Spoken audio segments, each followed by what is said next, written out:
Hello and welcome to our again. We're back again with another update. The Euros are back. They only went away for about a day or two, and they're back. Yes. I'm Eddie Sideburns. Joining me is Arnold Furioso with his lovely looking Italy shirt. We're here to talk about the first of the knockout games, starting off with. Well, we could talk about Denmark versus Wales, but I think we want to talk about the one that we know is going to be everyone's wanting to talk about. Let's talk about Italy versus Austria. Before we start, I just Uh, want to pour one out for my fallen homies. oh, my man, my man, I love it. He's pouring it out for the Italy. With the Edinburgh bar, it's a girders of steel. That drink is. Some Americans don't know why it's there. My wife's just come in from the pub, so that's quite loud. So, So revered. This is how you know it's live. The real Yes. people are here to watch this. But yeah, let's go into it. Let's talk about Italy versus Austria in a game that I think nearly everyone thought was going to be a pushover for the Italians, but it wasn't. Arn. It wasn't no, at all. no, not at all. And why that is because Austria came in and they absolutely nailed it tactically for this game. Mm. So they really stopped Italy from playing. Italy have dominated their three group games, and they did so by just controlling possession. And the way Austria stopped them from doing that was by crunching that midfield space. So they played a high defensive line and they got on the defenders and stopped them from playing out from the back. And it didn't always work, but for the majority of the time it did. And that really disrupted the rhythm of the Italians and it stopped them from getting going, which is why it took them so long to find the back of the net today. Yeah, and as I think you've mentioned in previous videos when we've talked about Italy, there's no plan B, Arn. There's no plan B. Not at all. All the substitutions today were as they have been in previous games. They were like for like swaps. So when a player wasn't playing that well, they just brought on another player that would do the same job. So there was no plan B. Where they really lack a player is where Immobile wasn't getting a lot of time and space to do things, was almost getting played out of the game. They didn't have an option to replace him with somebody who'd get him behind so they could just dink one over the top and force the Austrian back line into a more defensive area, thus freeing up more space for their midfield. They didn't have a player that could do that. They brought on Belotti and he was coming short for the ball and it just wasn't working. And they got lucky. Oh, yeah, as Ivan's saying in the chat, VAR. I imagine a ton of people, probably look at this Euros and think, VAR's been done really well. And then it's like, okay, we're in Wembley and we've got English refs, so it's going to take about 3 minutes to make decisions. Yeah, that was painful. It was really painful. Stuart Atwell, I've got to go and draw my line. He's offside. Just tell the referee he's offside. And we can get on with the game. If you want to draw your line after that, go ahead and draw it. It's just honestly, I was gonna put a tweet up where it was like, your VAR has been really great this year, hasn't it, lads? English referees, are you sure about that?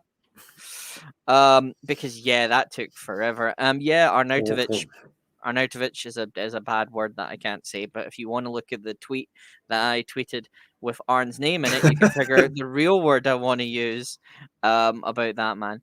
It was offside. And then it went to, I think again, it was just a very turgid game.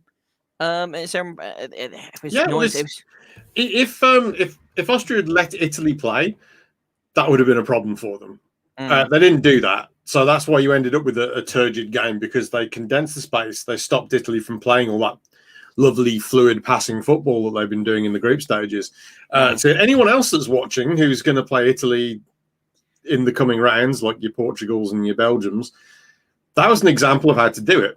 Yeah. Whether they are going to employ that tactic is to be seen. But hey, it's up there for a contender of worst game of the tournament with for the 90 minutes with that and Sweden and Spain. Tactically, I quite enjoyed it. I think you messaged me. It's like, I'm becoming really well into the tactics of this thing, and I'm just like, that was just I've become a tactics boring. nerd. I'm so sorry. Tactics FM, Arn. Italy, kind of again, what a wonderful goal from the son of Enrico. Yes. Finally broke the deadlock in extra time. It was just so beautiful, Arn. Yeah, it was a 3-touch goal. I know Joao talked about it in Bergkamp-esque terms because he had the one touch, he controlled it with his head, but then he had a little drag back with his right foot to take the defender out the game.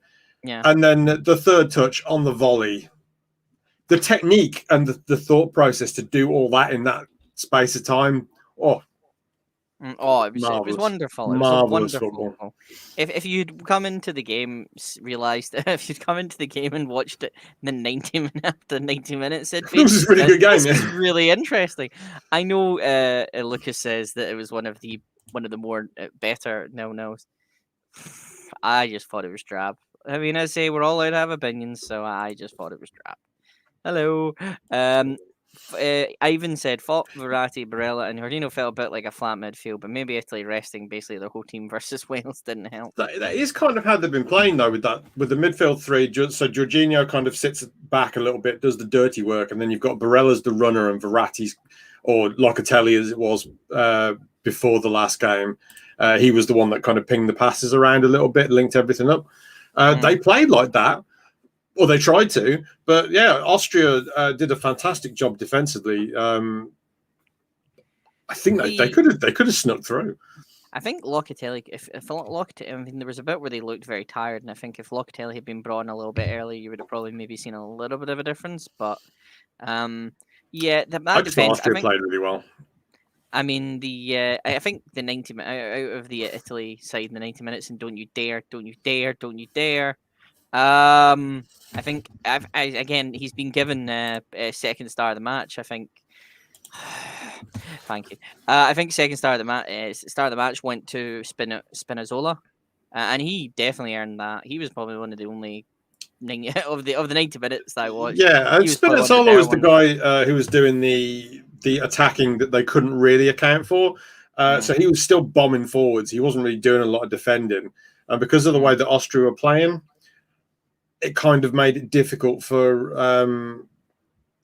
it made it difficult for Austria to cause problems at the back for Italy, so they could have that free man to bomb forwards, which is Spinazzola. But then in the second half, they kind of pushed players over that side, so he had less room to play in. It's like Austria learned from the way that Italy were playing and shut things down. They did that the whole game. It was a very good game from an Austria point of view, from the way that they played. And I was particularly impressed with them switching gears as well near the end, where they knew they needed something out the game, and they brought on Kaladzic, who obviously scored the near post header, but also he was a target man for them, so they could get back to front a lot quicker. Yeah, and that was the difference in this game. Or it should have been. I mean, it should. I mean, to be fair, Jorginho shouldn't have left on. Should have stayed on the post, and that was a very ridiculous one. But Italy, as I say, held on. Italy now go on to face Portugal or Belgium, depending on what happens. I think this team does still make it to the. I say in my heart, I still want them to win, because I just think they've been just an entertaining type of football, other than the 90 minutes I've just seen. I think they get to the semi-finals. Hello, Justin. We're doing okay. Hi. And I'm not going to say the name, because if you look at the name, you thought it. You thought I could, but you didn't. Smarter. Get smarter. Right. If we move on. Arn, do you still think your prediction of Italy is still going to be the same as it was before? Yeah, no, I'm still sticking with them, because you can see that they've had a real challenge there. It was difficult to play against Austria. I think it's going to be. You're not going to see another team play, I think, that defensively to try and stop Italy. I think teams will look to do something at the other end to affect the game against Italy in the the quarterfinals. Although, I've seen Portugal do it. I've seen Portugal just sit and defend. Yeah. I still think Italy are going to go deep into this tournament, because they pulled through here. They found a way to get it done, and they played really well. Yeah. Eventually. And as Mike says, loving the t-shirt. Loving the shirt, Arn. It's a great shirt. In terms of that. So if we move on now, so the next one, obviously the next one is Wales against Denmark. I think, just quickly, Ivan's probably right. If Italy do concede, I think there is going to be a little bit of trouble. But again, it is what it is. Yeah, I mean, they are still a very good team. There's still very few teams that can play as fluidly as they do if they're given a little bit of space to do it in. Yeah, as Mike's just said, and I was just about to say, Denmark looked on top form today. Wales, Bale looked a bit lively for 11 minutes, and then for the beginning, and you thought, okay, this is going to be a thing, and then Denmark basically went, nope. Kasper Dolberg with one of the best goals I've seen, which for the first, it was just so good, Arn. Also work. This I know I was just about to say, it's just this team just kind of really felt really alive. Like, he makes a good run, and then he just a curling precise strike just from the bottom, and Ward just can't get it in the bottom right corner. It was just really good. This team, this Denmark team, obviously you want them to do so well because of everything that's happened. Wales did not look up to the races. The officiating was appalling. There was a red card really? that wasn't a red card. But it was. I tell think what I did see, I saw the post-match interview with Gareth Bale, and he Mm. did not look very pleased. No, he didn't answer the question in the. He didn't answer the question for the BBC reporter. The S4C reporter asked a kind of different roundabout question of it, and he answered. So he doesn't like the BBC. He was petulant. There was a bit where he was sarcastically Like, clapping the referee and just got yellow for it. Dolberg, the WCW chant Dolberg became a thing at that point in terms of it. Obviously there's so many questions about his career, and what's going to happen, in terms of that. Robbie Savage is an awful commentator. Have no time for Robbie Savage at all whatsoever. I think Zhao's point's correct. The ref saying we're not having that in the tournament. That's kind of a thing I imagine they're doing. It's all about, I say that's their kind of thing in terms of that, But yeah, I'm kind of interested to see. I want this I think like everyone, I think everyone wants this Denmark team to do really well. Whether it'll actually happen or not, we'll just need to wait and see. Wales do need. I don't know what will happen with Wales, but it'll be a very interesting thing in terms of that. But yeah. What I mean, you didn't watch any of it. no, From what you've seen in Denmark before, what was your kind of expectations in terms of that? I said on our little preview show that we did that I thought Denmark should get by Wales with relative ease, and that's how it played out by the looks of it. So yeah. That was a very. I think I'd like to be fair, if Denmark get to the semis, it's against Germany. It's a rematch of the 1992 final. If Germany can withstand the "It's Coming Home" brigade. So I really would love to see that, because I just kind of feel for Denmark with everything that's going on, and some of the celebrations that our friend from Denmark was putting up on. oh his yeah, timeline was just that magic really was. Yeah. Oh, hello. I know my Alexa's gone off, so that means it's time. We will be back tomorrow. Mm. We're back tomorrow, yeah, or whenever. Yes, we're back tomorrow. We'll be here tomorrow. We'll be back tomorrow. Thank you very much for watching. If you've not done so already, please like and subscribe. Take care. We'll see you all later. Bye-bye.